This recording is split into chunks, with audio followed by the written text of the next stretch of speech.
السلام علیکم ورحمۃ اللہ وبرکاتہ۔ آسان اصول تفسیر کے اسباق چل رہے ہیں۔ پچھلے اسباق میں ہم نے دیکھا کہ جو ہے قرآن کریم کی جو مختلف قرأتیں ہیں جنہیں قرأت عشرہ کہا جاتا ہے، اسی طرح اس حدیث کی تشریح ہم نے دیکھی جس میں کہا گیا کہ جو ہے کہ قرآن کریم جو ہے 7 حروف میں نازل کیا گیا ہے۔ تو تفصیل سے ہم نے دیکھا کہ جو ہے کہ 7 حروف کے کیا معنی ہیں، علماء تفسیر علماء حدیث اس کی کیا تشریح کرتے ہیں، اور کن کن صورتوں میں جو ہے وہ 7 حروف فٹ ہو سکتے ہیں۔ اب جو ہے ایک اہم موضوع اصول تفسیر کا ہے، وہ اسباب نزول یا شان نزول، کہ قرآن کریم میں بہت سے واقعات ہیں جن کا شان نزول ہوتا ہے۔ تو اس سلسلے میں جو ہے شان نزول کی کیا اہمیت ہے، شان نزول کہتے کسے ہیں، یہ تمام باتیں انشاءاللہ ہم جانیں گے۔ تو پہلی بات تو یہ ہے کہ اسباب نزول یا شان نزول جو ہے، تو اصلاً یہ جاننا چاہیے کہ قرآن کریم جو ہے لوگوں کی ہدایت کے لیے اتارا گیا ہے۔ اصلاً قرآن کریم جو ہے لوگوں کی ہدایت کے لیے نازل کیا گیا۔ قرآن کریم جو ہے ہم جانتے ہیں کہ اللہ رب العزت نے جو ہے آسمان دنیا پر جو ہے رمضان المبارک کے مہینے میں جو ہے آسمان دنیا پر اتار دیا تھا۔ اس کے بعد جو ہے وقتاً فوقتاً اللہ رب العزت نے قرآن کریم کو دنیا میں تقریباً 23 سال کے عرصے میں نازل فرمایا۔ تو قرآن کریم کی بہت سی آیتیں ہیں جو جس کا کچھ شان نزول نہیں ہے۔ اکثر آیتیں وہی ہیں یا اکثر صورتیں وہی ہیں کہ جس کا کوئی شان نزول نہیں ہے، جس کا کوئی بیک گراؤنڈ نہیں ہے، ٹھیک ہے نا۔ اللہ رب العزت کو احکام بتانے تھے، اللہ رب العزت نے وہ احکام بتا دی۔ لیکن بعض آیتیں بعض صورتیں ایسی ہیں جن کا شان نزول ہے، جن کا کسی وجہ سے اللہ رب العزت نے ان آیتوں کو نازل کیا۔ کوئی وجہ تھی، کوئی وجہ واقعہ پیش آیا، اللہ رب العزت نے وہ آیتیں نازل کی۔ جیسے قل اعوذ برب الفلق قل اعوذ برب الناس کے بارے میں ہے کہ جو ہے اللہ کے رسول صلی اللہ علیہ وسلم پر جو ہے جادو کیا گیا، ٹھیک ہے۔ تو اس کے افاقے کے لیے اللہ رب العزت نے سورۃ الفلق اور سورۃ الناس نازل کی۔ اسی طرح بہت سی صورتیں ہیں۔ سورہ اخلاص کے بارے میں بھی ایک شان نزول آتا ہے کہ لوگوں نے جو ہے مشرکین مکہ نے پوچھا کہ نبی اے محمد آپ کے رب کا نسب بیان کیا، اللہ رب العزت نے سورہ اخلاص نازل فرما دی۔ اسی طرح جو ہے بہت سی آیتیں ہیں، صورتوں کے ٹکڑے آیتیں ہوتی ہیں جن کا شان نزول آپ جو ہے ترجمہ قرآن میں تفسیر میں وغیرہ پڑھتے ہیں۔ تو ایسی آیتیں ہیں کہ جو ہے کہ جن کے کچھ ایک سبب ہوتا ہے، اس سبب کی وجہ سے وہ آیتیں نازل ہوتی ہیں۔ لیکن شان نزول ہونے کا مطلب یہ نہیں ہوتا کہ جو سبب ہے اسی وجہ سے جو ہے اسی وقت جو ہے یہ آیت فٹ ہوگی، اس کے بعد نہیں ہوگی۔ آگے آپ جو ہے اسباب نزول یا شان نزول کے آخر میں آپ دیکھو گے کہ ایک اہم ضابطہ ہے کہ جو اصول تفسیر میں ہوتا ہے وہ یہ ہے کہ جو الفاظ ہوں گے نا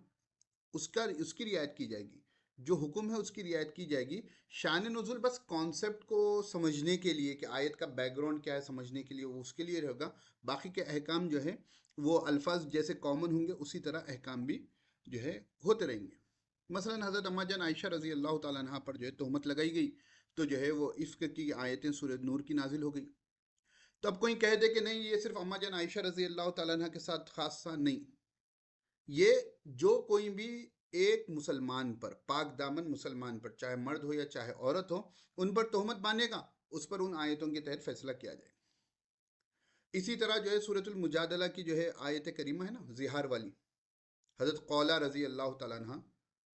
جو حضور صلی اللہ علیہ وسلم کے پاس آئی تھی، وہ تفصیلی واقعہ آپ نے جو ہے سورہ مجادلہ میں پڑھا ہوگا۔ تو اب نہیں یہ صرف حضرت قولہ رضی اللہ تعالیٰ عنہ کے ساتھ تھا، اب دوسروں کے ساتھ نہیں ہوگا، ایسا نہیں ہے۔ جب ویسا واقعہ ریپیٹ ہوگا، وہ واقعہ کیا تھا؟ زہار کا تھا۔ جب زہار ہوگا، جو کوئی زہار کریں گے ان کے اوپر وہ واقعہ کا امپلیمنٹیشن ہوگا۔ اب بعض لوگ ایسے ہیں کہ ایک طبقہ وہ ہے کہ جو قرآن کریم کو صرف صحابہ کے زمانے کے ساتھ خاص کر دیتا ہے اور آج کے زمانے میں جو ہے آزاد ہو کر گھومنا چاہتا ہے۔ اسی لیے میں نے یہ بات بیان کی کہ نہیں، واقعات پیش آئے، سوالات ہوئے، اس کی بنیاد پر قرآن کریم کی بعض آیتیں نازل ہوئیں، لیکن اس کا مطلب یہ نہیں کہ بس یہ صحابہ کے زمانے کے ساتھ خاص تھا۔ نہیں، یہ رہتی دنیا تک جو ہے جب کبھی ویسا واقعہ پیش آئے گا، وہ واقعے کی بنیاد پر قرآن کا جو حکم ہے اس کو نافذ کیا جائے گا۔ ایک طبقہ تو وہ ہے جو من چاہی جو ہے اپنے حساب سے قرآن کی تفسیر کرنا چاہتا ہے، وہ کیا کرتا ہے، نہیں یہ تو ان کے واقعے کے پیش آیا، یہ وہاں پیش آیا۔ ایک طبقہ وہ ہے جو شان نزول کے خلاف ہے، ارے یہ کیا بھائی، قرآن کریم میں جو ہے کئی کا شان نزول کیا ہے، یہ کوئی ایسی اہم چیز نہیں ہے، جیسا کہ منکرین حدیث ہوتے ہیں، اور بھی جو ہے مسلمانوں میں تھوڑے ماڈرن قسم کے لوگ ہوتے ہیں۔ اب بہت سے جو ہے فرقے فتنے جو ہے ہیں، اللہ تعالی ہماری تمام فتنوں سے حفاظت فرمائے، لیکن وہ کہتے ہیں کہ بھائی شان نزول کی کیا ضرورت۔ تو یہاں پر شروعات میں جو ہے مولانا نے بھی جو ہے شان نزول کے بارے میں کیا وجوہات ہیں، اس کی ایک دو وجوہات بیان کی ہیں۔ مفتی تقی عثمانی صاحب نے جو ہے اس پر تفصیلاً کلام کیا ہے، تو میں چاہوں گا کہ جیسے پچھلے ٹاپک پر جو ہے آپ نے کام کیا تھا کہ مطالعہ کیا ہوگا، ابھی بھی میں چاہتا ہوں کہ اسباب نزول کے بارے میں مفتی تقی عثمانی صاحب کی کتاب میں بھی مطالعہ کر لیں، جس سے آپ کو دو فائدے ہو جائیں گے۔ ایک تو آپ کی آسان اصول تفسیر میں پختگی آ جائے گی، اور دوسرا جو ہے خود جو ہے علوم القرآن بھی آپ کے نصاب میں ہے، تو اس میں بھی جو ہے آپ پڑھ لیے ایسا ہوگا۔ تو اب چلتے ہیں کتاب کی طرف، جو باتیں ہیں آج دیکھ لیتے ہیں انشاءاللہ۔ تو پہلے مولانا فرماتے ہیں کہ قرآن مجید کا اصل موضوع انسانیت کی ہدایت ہے، اور قرآن کی تمام آیت بنیادی طور پر اسی مقصد کے تحت نازل ہوئی ہے، ٹھیک ہے نا، اصل مقصد تو وہی ہے جیسے کہ بات آ چکی، لیکن بعض آیات کسی خاص واقعے کے پس منظر پہ اتاری گئی، اس واقعے کو سبب نزول کہتے ہیں، یعنی اس وجہ سے نازل ہو۔ دیکھیں ایک بات تو طے ہے نا کہ اللہ رب العزت کے پاس قرآن کریم پہلے سے موجود تھا، ٹھیک ہے نا، اس کو آسمان، اس کو جو ہے آپ نے پہلی کلاس میں ہم نے دیکھا تھا کہ اس کو اللہ رب العزت نے جو ہے پہلا کیا ہوا کہ لوح محفوظ میں محفوظ کیا، پہلی چیز، اس کے بعد جو ہے آسمانی دنیا پر لایا، دوسرا اسٹیپ، تیسرا اسٹیپ جو ہے 23 سال کے اندر مسلمانوں اللہ کے رسول صلی اللہ علیہ وسلم پر اس کو نازل فرما۔ ہاں اب یہاں پر اللہ رب العزت کے علم میں تھا کہ ایسا واقعہ پیش آئے گا، اس واقعے کے وقت اس آیت کو نازل کیا گیا تاکہ اس کا امپیکٹ زیادہ ہو۔ تو اسی لیے فرماتے ہیں کہ لیکن بعض آیت کسی واقعے کے پیش نظر اتاری گئی ہیں، اس واقعے کو کیا کہتے ہیں، سبب نزول کہا جاتا ہے۔ اسباب نزول کی اہمیت، قرآن مجید کے مقصد و منشا کو سمجھنے کے لیے اسباب نزول کو بھی بڑی اہمیت ہے۔ قرآن مجید کے مقصد و منشا کو سمجھنے کے لیے اسباب نزول کو بڑی اہمیت حاصل ہے، ٹھیک ہے نا۔ یہ آیت کریمہ کا کیا مقصد تھا، اس آیت کریمہ کا کیا منشا ہے، ٹھیک ہے نا، بہت سی جگہ پر کلیئر ہوتا ہے، بعض جگہ پر کیا ہوتا ہے کہ تھوڑا بیک گراؤنڈ کی ضرورت پڑتی ہے، سیاق و سباق جسے کہتے ہیں، سیناریو جسے کہتے ہیں، اس کی ضرورت پڑتی ہے۔ مثلا چل جو جیسے اللہ رب العزت کا ارشاد ہے، لیس علی الذین آمنوا وعملوا الصالحات جناح فیما طعموا اذا ما اتقوا وآمنوا وعملوا الصالحات ثم اتقوا وآمنوا ثم اتقوا واحسنوا واللہ یحب المحسنین، سورہ مائدہ کی آیت ہے۔ تو اس سلسلے میں جو ترجمہ اس کا جو ہے وہ یہ ہے کہ جو لوگ ایمان لائے اور انہوں نے نیک عمل کیا، تو اس سے پہلے وہ جو کچھ کھا چکے ہیں، یعنی ایمان لانے اور نیک عمل کرے، اور اب جو پریزنٹ ٹائم ہے اس سے پہلے جو کچھ کھا چکے، اس سلسلے پر ان پر کوئی گناہ نہیں، جبکہ انہوں نے گناہ کو چھوڑ دیا ہو، ایمان لے آئے ہوں اور نیک عمل کیے، پھر گناہوں سے بچتے رہے، ٹھیک ہے، کنڈیشن سے، اور ایمان لائے، پھر گناہوں سے پرہیز کرنے پر قائم رہے اور نیک عمل کیا، اللہ تعالیٰ نیکی کرنے والوں کو پسند فرماتے ہیں۔ تو اب جو ہے بات سمجھ میں نہیں آ رہی کہ بھائی جو بندہ ایمان لا لیا، گناہوں سے بچتے رہا، اور کوئی چیز جو ہے تقوی پر قائم رہا، ٹھیک ہے، تو یعنی وہ ہر چیز کھا سکتا ہے، کھانے میں کچھ بھی جو ہے قید نہیں ہے، آیت سے جو ہے بظاہر ایسا نظر آ رہا۔ اب یہ آیت شراب کے سلسلے میں نازل ہوئی، ٹھیک ہے، یعنی یہ آیت کا بیک گراؤنڈ کیا ہے کہ یہ شراب کے سلسلے میں نازل ہوئی۔ حضرت قدامہ بن مظعون رضی اللہ تعالیٰ عنہ کے بارے میں منقول ہے کہ وہ اس آیت کی وجہ سے شراب کو مباح خیال کرتے تھے، یعنی ان کو یہ غلط فہمی ہو گئی تھی کہ شاید شراب حلال ہوگی، مباح ہوگی، یعنی جائز ہوگی، استعمال کر سکتے ہیں، کیونکہ ہم گناہوں سے بچ رہے ہیں، ہم ایمان لے کر آئے، اور ہم جو ہے یعنی ثابت قدم ہے۔ لیکن اس کے شان نزول سے اس غلط فہمی دور ہو جاتی ہے۔ اس کا شان نزول منقول ہے کہ جب شراب کے حرام ہونے کی آیت نازل ہوئی، شراب کا حرام ہونا 3 فیزز میں ہوا نا، وہ بھی جو ہے آپ کو شان نزول سے ہی سمجھ میں آئے گا کہ یہ متفرق فیزز ہے۔ پہلا فیز کیا تھا کہ جو ہے کہ اللہ رب العزت نے فرمایا کہ شراب میں جو ہے فائدے بھی ہیں لیکن نقصانات فائدوں سے زیادہ ہے، پہلا فیز تھا۔ دوسرا فیز کیا تھا کہ اللہ تعالیٰ نے فرمایا کہ جو ہے کہ جب تم نشے کی حالت میں ہو تو نماز کے قریب بھی مت ہو، وہ بھی شان نزول سے سمجھ میں آئے گا کہ ارے بھائی شراب حرام تھی تو صحابہ پیتے تھے کیا، شان نزول معلوم ہوا کہ جو ہے کہ نہیں، ایک مرتبہ عبد الرحمن رضی اللہ تعالیٰ عنہ سے بات کی، اور یہ شراب کی حرمت سے پہلے کی بات ہے، تو صحابہ کرام رضی اللہ عنہ مجمعین نے جو ہے وہاں پر شراب بھی تھی پی، کسی نے امامت کی، انہوں نے جو ہے نماز میں ان سے سہو ہو گیا، تو اللہ رب العزت نے فرما دیا کہ نہیں بھائی، شراب کے وقت پہ تم نماز کے قریب بھی نہیں آؤ گے۔ پھر تیسرا فیز جو تھا، اس میں شراب اور جو ہے دونوں کو حرام کر دیا گیا۔ یہ 3 فیزز ہیں۔ تو اب جس کو شان نزول معلوم ہوگا، بیک گراؤنڈ معلوم ہوگا، سینیریو رہے گا، وہ سمجھ سکے گا، نہیں معلوم ہوگا تو کنفیوژن ہونے کے چانسز زیادہ ہیں۔ تو مولانا فرمانے کہ اس کا شان نزول منقول ہے کہ جب شراب کے حرام ہونے کی آیت نازل ہوئی تو بعض صحابہ کرام نے عرض کیا، اے اللہ کے رسول صلی اللہ علیہ وسلم، ہمارے بعض بھائیوں کی حالت اس حالت میں وفات ہوئی ہے کہ شراب ان کے پیٹ میں تھی، اور اللہ رب العزت کا حکم ہے کہ شراب ناپاک ہے، جو شراب کی حرمت کی آیت ہے، شراب کو ناپاک کہا گیا۔ تو یعنی جو لوگ شراب کی حرمت سے پہلے انتقال کر گئے اور وہ لوگ ایمان والے ہیں، گناہوں سے بچتے تھے، نماز پڑھتے تھے، سب کرتے تھے، لیکن شراب پیے تھے، ان کے ساتھ کیا معاملہ ہوگا؟ تو ان کو تشویش ہوئی، تو یہ اوپر کی آیت کریمہ نازل ہوئی کہ لیس علی الذین آمنوا وعملوا الصالحات جناح فیما طعموا، جو لوگ مسلمان ہیں، ایمان لے آئے اور انہوں نے نیک عمل کیا، جو کچھ وہ کھا چکے ہیں حرمت کے حکم سے پہلے، ان کو کوئی گناہ نہیں۔ کب تک؟ اذا متقوا، جب تک وہ تقوی اختیار کریں، ایمان لے کر آئیں، نیک اعمال کرتے رہیں، پھر جو ہے تقوی پر جو ہے ثابت قدم رہیں، ایمان لے کر آئیں، اور ثم اتقوا، پھر تقوی پر ثابت قدم رہیں، وَأَحْسَنُوا، اور حسن نیک عمل کریں، اور اللہ تعالیٰ نیک عمل کرنے والوں کو پسند کرتا ہے۔ تو اب یہ آیت کا بیک گراؤنڈ یہ ہے کہ جو صحابہ کو تشویش تھی، اس صحابہ کا اللہ رب العزت نے آیت قرآن نازل کر کے جواب دیا کہ نہیں، جو صحابہ پہلے فوت ہو چکے ہیں حرمت سے پہلے، اور پیٹ میں شراب تھی، یعنی انہوں نے پیا تھا، تو ان کو کوئی گناہ نہیں ہوگا۔ یا ایھا الذین آمنوا جی انما الخمر والمیسر والانصاب والازلام رجس من عمل الشیطان فاجتنبوه لعلکم تفلحون، جو شراب کی آیت ہے کہ بے شک شراب، جوا، مورتیاں، فال نکالنا، ٹھیک ہے، یہ گندی باتیں ہیں اور شیطان کے کام ہیں، ان سے بچو تاکہ تم پر تمہارا بھلا ہو۔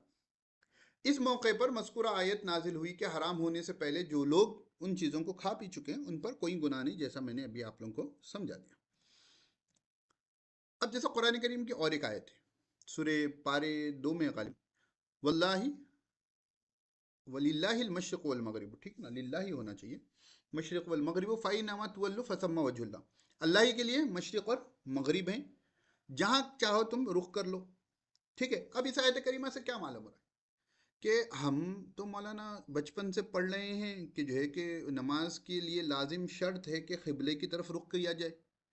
اور اللہ رب العزت قرآن کریم میں فرما رہے ہیں کہ مشرق و مغرب اللہ کے، تم جس طرف بھی منہ کرو ادھر اللہ کا رخ ہے۔ تو یعنی اس کا مطلب یہ ہے کہ جو ہے کہ ہم مشرق میں بھی کر سکتے ہیں، مغرب میں بھی کر سکتے ہیں، جو ہے شمال اور جنوب میں بھی کر سکتے ہیں، کیونکہ ہر جگہ جو ہے اللہ رب العزت کی بنائی ہوئی ہے، جہاں پر بھی کریں گے اللہ کو پالیں گے۔ تو یہ شبہ ہو سکتا ہے۔ پھر اس کا کیا مطلب کہ جو ہے مولوی تو جو ہے آج کل مولوی کے اوپر ٹکٹ پھاڑا جاتا ہے ہر چیز کا، اگر مولوی قرآن کو اپنی طرف سے بدل دیتے ہیں اور 10 لوگ آ جائیں گے۔ تو اس کی جو ہے یہ پریشانی کا جواب کیا ہے کہ اس کا شان نزول ہے۔ ہوا یہ تھا کہ اندھیرے میں جو ہے ایک مرتبہ اللہ کے رسول صلی اللہ علیہ وسلم اور صحابہ کرام رضی اللہ عنہ اجمعین کہیں پر تھے، اندھیرا تھا، تو سب نے تحری کی، تحری یعنی غور و فکر کیا کہ قبلہ کس جانب ہو سکتا ہے، اور جو ہے جہاں پر شرح صدر ہو گیا کہ اس جانب قبلہ ہو سکتا ہے، اس طرف رخ کر کر نماز پڑھ لی۔ اب ان کو یہ تشویش تھی کہ بھائی ہم نے تو قبلے کی طرف، بعد میں معلوم ہو جاتا نا کہ بھائی قبلہ ادھر نہیں تھا وغیرہ، یا جو ہے بعد میں جو تشویش ہوئی اس کے جواب میں جو ہے اللہ رب العزت نے یہ آیت کریمہ نازل ہوئی کہ آپ اس وقت معذور تھے قبلے کے لیے، ٹھیک ہے نا۔ تو اس آیت سے بظاہر معلوم ہوتا ہے کہ سفر ہو یا حضر، قبلے کا استقبال یعنی قبلے کی طرف رخ کرنا واجب نہیں، یا یہ ہے کہ کسی بھی طرف رخ کر کے نماز ادا کی جا سکتی ہے۔ ظاہر بات ہے کہ یہ اجماع امت کے خلاف ہے۔ اب بعض لوگوں کو پیٹ میں درد جس جملے سے بھی ہوتا ہے کہ یہ اجماع کے خلاف ہے، بھائی اجماع اوپر ہوگا یا قرآن اوپر ہوگا؟ آپ نے اصول فقہ میں پڑھ لیا کہ پہلا کیا ہے، متفق علیہ ادلہ میں قرآن کریم ہے، دوسرے نمبر پر سنت رسول ہے، تیسرے نمبر پر اجماع ہے، چوتھے نمبر پر قیاس ہے۔ تو قرآن اجماع کے خلاف ہو تو جو قرآن کو لیں گے، اجماع کو لیں گے، لازم بات ہے قرآن کو لیں گے، لیکن اجماع کبھی بھی قرآن کے خلاف نہیں ہو سکتا، ٹھیک ہے نا۔ قرآن اور سنت کے خلاف اجماع نہیں ہو سکتا، اس قرآن اور سنت میں جو بات ہے اس کے خلاف کبھی اجماع نہیں ہو سکتا، ٹھیک ہے نا۔ تو ظاہر ہے کہ یہ بات اجماع کے خلاف ہے، یعنی کہ قرآن اور سنت کو سامنے رکھ کر جو امت کا اجماع ہو گیا کہ قبلے کی جانب رخ کرنا یہ نماز میں لازم ہے، ضروری ہے، ہر ایک کے پاس یہی ہے، تو اس کے بعد یہ خلاف دکھ رہی، یعنی یہاں کچھ نہ کچھ اس آیت کریمہ کی تشریح ہونی چاہیے۔ دوسری آیتیں بھی ہیں جس میں جو ہے قبلے کی جانب رخ کو لازم قرار دیا گیا۔ تو اس آیت کی کیا تشریح؟ اس آیت کا سبب نزول یہ ہے کہ کچھ لوگوں نے ایک تاریک رات میں آپ صلی اللہ علیہ وسلم کے ساتھ نماز ادا کی، ان کو قبلے کی جہت کا اندازہ نہیں ہو سکا، ہر ایک نے اپنے اجتہاد کے اعتبار سے رخ متعین کر کے نماز ادا کر لی، ان کے بارے میں یہ آیت کریمہ نازل ہوئی۔ گویا مقصد یہ ہے کہ اگر کسی انسان پر قبلہ مشتبہ ہو جائے، ان کلیئر ہو جائے، پلین میں ہے معلوم نہیں ہو رہا، ٹرین میں ہے نہیں معلوم ہو رہا، رات کا ٹائم ہے، خصوصاً دن میں چلیے ہم دیکھ سکتے ہیں کہ سورج کس طرف ڈوب رہا ہے، اس طرف رخ کر لیں گے، یا کہیں ایسی جگہ پر ہے جہاں پر جو ہے قبلہ بتانے والا کوئی نہ ہو اور سمت کا اندازہ لگا نہ ہو سکے، تو اپنی تحری یعنی غور و فکر کرے گا، ٹھیک ہے نا، اگر وہاں پر وہ صبح سے تھا تو وہ اندازہ لگائے گا کہ بھئی اب جیسا اپن انڈیا میں ہیں تو سورج جہاں غروب ہوتا ہے وہاں پر ہمارا قبلہ ہوتا ہے، یا کسی سے پوچھنے کی کوشش کرے، جتنے بھی جو ہے آج کل وہ بھی آ جا رہے ہیں نا، کمپاس جو آ جاتا ہے قبلہ بتاتا ہے، اس سے دیکھ لے گا، ٹھیک ہے نا، پہلے تو وہ کتنا معتبر وہ دیکھ لیں گے، بعض کے ڈیوائسز صحیح سے نہیں رہتے، صحیح سے کام نہیں کرتے، تو وہ تمام تحری کر کر جو کر لے گا، جو جانبی رخ کر لے اس کو اجازت ہے، کیونکہ اصل مقصد کیا ہے؟ اصل مقصود ہے اللہ تعالیٰ کے حکم کی اطاعت، اور تمام سمتیں اللہ ہی کی بنائی ہوئی ہیں، اصل اطاعت تو اللہ تعالیٰ کی ہے۔ اب جب قبلہ آپ کے لیے جو ہے کلیئر نہیں ہوا، مشتبہ ہو گیا، تو وہاں پر آپ کو ایسا کرنا پڑے گا۔ اسباب نزول کی اسی اہمیت کی وجہ سے مفسرین نے ان کو نقل کرنے کا اہتمام کیا، ٹھیک ہے، جیسے علی بن مدینی رحمۃ اللہ علیہ امام بخاری کے استاد ہیں، اسی طرح حافظ ابن حجر عسقلانی رحمۃ اللہ علیہ مشہور محدث ہے، علامہ واحدی رحمۃ اللہ علیہ، علامہ جلال الدین سیوطی رحمۃ اللہ علیہ نے، ان لوگوں نے اس موضوع پر مستقل کتابیں لکھی ہیں، جن میں علامہ واحدی رحمۃ اللہ علیہ کی اسباب النزول اور علامہ جلال الدین سیوطی رحمۃ اللہ علیہ کی لباب النقول اہم اور جامع کتابیں ہیں۔ البتہ ان کتابوں میں بکثرت ضعیف روایتیں بھی منقول ہیں، تو اہل علم جب اس میں دیکھیں گے تو روایتوں کو دیکھ لیں گے کہ بھائی کون سی روایت کا کیا درجہ ہے۔ ایک بات میں یہاں بتا دوں، الفوز الکبیر جو اصول تفسیر کی کتاب ہے، شاہ ولی اللہ محدث دہلوی رحمۃ اللہ لکھی ہوئی ہے، اس میں انہوں نے وضاحت کی ہے کہ ہر آیت کا شان نزول ہونا ضروری نہیں ہے، تو بعض مفسرین نے ہر آیت یا ہر سورے کا کچھ نہ کچھ شان نزول بیان کیا ہے، اس میں ضعیف روایتیں لے کر آ گئے ہیں، تو یہ کام مناسب نہیں ہے۔ تو ممکن ہے جو لوگ اس کا انکار کر بیٹھتے ہیں شان نزول کا، وہ اسی وجہ سے کہ جو ہے کہ ہر چیز کو جو ہے لوگ کھینچ تان کر جو ہے شان نزول لگانے کی کوشش کرتے ہیں، ہر آیت کا شان نزول نہیں ہے، ٹھیک ہے نا، تو بہت سوں کا ہے، بہت سوں کا نہیں بھی ہے۔ اب سبب نزول سے واقف ہونے کی صورتیں کہ بھئی شان نزول ہم کیسے معلوم کریں گے، تو اس کے بارے میں مولانا فرماتے ہیں کہ کسی واقعے کے سبب نزول یا شان نزول ہونے کے سلسلے میں واقف ہونے کی دو صورتیں ہیں۔ پہلی صورت یہ ہے کہ حدیث میں اس کی صراحت موجود ہو، سب سے اہم بات اللہ کے رسول صلی اللہ علیہ وسلم نے یا کسی صحابی نے بتا دیا ہو کہ یہ آیت کریمہ جو ہے اس وقت نازل ہوئی، جیسے حضرت عبداللہ بن عباس رضی اللہ تعالیٰ عنہ سے روایت ہے کہ اللہ کے رسول صلی اللہ علیہ وسلم مکے میں چھپ کر نماز صحابہ کرام کو نماز پڑھایا کرتے تھے، وہی جو شروعات کا زمانہ ہے، حضرت عمر رضی اللہ تعالیٰ عنہ کے اسلام قبول کرنے سے پہلے حضرت ارقم رضی اللہ تعالیٰ عنہ کے گھر میں جو نماز پڑھی جاتی تھی، تو آپ بلند آواز میں قرآن پاک پڑھا کرتے تھے۔ مشرکین جب قرآن کریم کو سنتے تو قرآن کو برا بھلا کہتے، نیز قرآن مجید نازل کرنے والے اور اسے لے کر آنے والے کی شان میں گستاخی کرتے۔ آج کل بھی جو ہوتا نہیں، غیر ضروری کہیں پر غیر مسلموں کی پوسٹ ہوتی ہے یا ویڈیو ہوتی ہے، ہم اسلام گریڈ بول کے لکھ جاتے ہیں، نہیں اسلام سچ ہے وغیرہ، اب وہاں پر پوروں کا جمگٹا رہتا ہے غیر مسلموں کا، ہم جا کر غیر ضروری نا آپ کو کمنٹ کرنے کی کیا ضرورت ہے، وہاں پر جو اسلام اور اس کے پیغمبر اسلام اور اسلامی چیزوں کے مذاق اڑایا جاتا ہے، تو ہم کو کچھ کرنے کی ضرورت نہیں ہے، نہیں آپ کو کہیں جا کر بتانے کی کیا ضرورت ہے۔ تو اسی طرح جو ہے جب حضور اقدس صلی اللہ علیہ وسلم بآواز بلند نماز پڑھایا کرتے تھے تو اللہ رب العزت نے جو ہے اس پس منظر میں حضور صلی اللہ علیہ وسلم کو خطاب فرمایا، وَلَا تَجْهَرْ بِصَلَاتِكَ وَلَا تُخَافِتْ بِهَا وَابْتَغِ بَيْنَ ذَلِكَ سَبِيلًا، اپنی نماز میں نہ زیادہ بلند آواز پڑھو نہ بالکل آہستہ، اس درمیان کا راستہ اختیار کرو۔ اس وجہ سے وہاں پر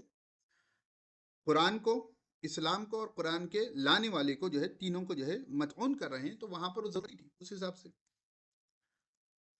یعنی قرآن مجید اتنی زور سے نہ پڑھیں کہ مشرکین سن لیں اور قرآن کو برا بھلا کہیں، اتنا آہستہ بھی نہ پڑھیں کہ آپ کے رفقا بھی نہ سن سکیں. ٹھیک ہے، ایک بات تو یہ ہو گئی. دوسرا یہ ہے کہ کبھی ایسا ہوتا ہے کہ رسول اللہ صلی اللہ علیہ وسلم سوال کیا، اس کے جواب میں آیت نازل ہوئی. جیسا حضرت عبداللہ صلی اللہ تعالیٰ عنہ سے روایت ہے کہ مدینے کے ایک رسول اللہ صلی اللہ علیہ وسلم کا ایک گروہ گزرا.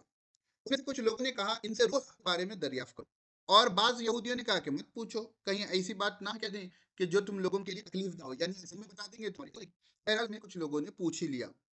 آپ تھوڑی دیر آپ صلی اللہ علیہ وسلم اس طرح رکے رہے کہ گویا کسی چیز کا انتظار کر رہے ہوں. حضرت عبداللہ بن مسعود فرماتے ہیں کہ سمجھ گیا آپ پر نازل ہو رہی ہے. کہ حضور صلی اللہ علیہ وسلم نے یہ آیت کریمہ پڑھی، یسألونک عن الروح قل الروح من امر ربی. لوگ آپ سے روح کے بارے میں پوچھیں، آپ کہہ دیجئے کہ روح جو ہے میرے پروردگار کے حکم سے بنی ہے. تو اس طریقے سے بھی جو ہے بہت سی آیتوں کا سورہ کہف کے بارے میں شان نزول ہے نا، کہ سوال کے جواب میں جو ہے پوری صورت نازل ہوئی ہے. کبھی شان نزول کا ذکر اس طرح کیا جاتا ہے کہ کسی واقعے کے سبب، کبھی شان نزول کا ذکر اس طرح کیا جاتا ہے کہ کسی خاص واقعے کے سبب نزول ہونے کی صراحت نہیں ہوتی، لیکن مضمون کے بارے میں معلوم ہوتا ہے کہ یہ آیت اس مضمون یا اس پس منظر میں نازل ہوئی ہے. حضرت جابر رضی اللہ عنہ سے روایت ہے کہ یہود کہا کرتے تھے اگر کوئی شخص اپنی بیوی سے پشت کی جانب سے ہم آغوش ہو، صحبت کر لے تو احول بچہ پیدا ہوگا.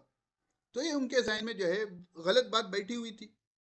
تو اللہ رب العزت نے جو ہے یہ بات فرما دی کہ نساؤکم حرث لکم فأتوا حرثکم انا شئتم، کہ تمہاری بیویاں تمہاری کھیتی ہیں، تم اپنی کھیتی میں جس طرح سے چاہتے ہو آؤ. تو یہاں پر اللہ رب العزت نے یہ بتا دیا کہ جو ہے کہ صحبت کرنے کی جگہ جو ہے وہ ایک ہے، لیکن آپ کس اینگل سے کس طریقے سے کرتے ہو وہ آپ کے اجازت ہے. تو وہ جو ان کے ذہن میں یہ تھا کہ جو ہے کہ کوئی جو ہے اس طریقے سے کریں گے تو بچہ احول پیدا ہوگا وغیرہ، جو غلط ذہنیت بنی ہوئی تھی اس کو اللہ رب العزت نے جو ہے یہاں پر کٹ کر دیا اور یہ آیت کریمہ وہاں پر نازل ہوئی. اس کے بعد جو ہے آگے جو ہے نا اسباب نزول میں اختلافات جو ہوتے ہیں کہ ایک ہی واقعے کے بہت سے شان نزول بیان کی، ایک ہی آیت کے بہت سے شان نزول ہمیں ملتے ہیں کہ یہ واقعہ بھی شان نزول ہے، یہ واقعہ بھی شان نزول ہے. تو ان تمام باتوں کے بارے میں انشاءاللہ ہم اگلی کلاس میں دیکھیں گے. ابھی فی الحال یہاں تک کے لیے رکھیں گے.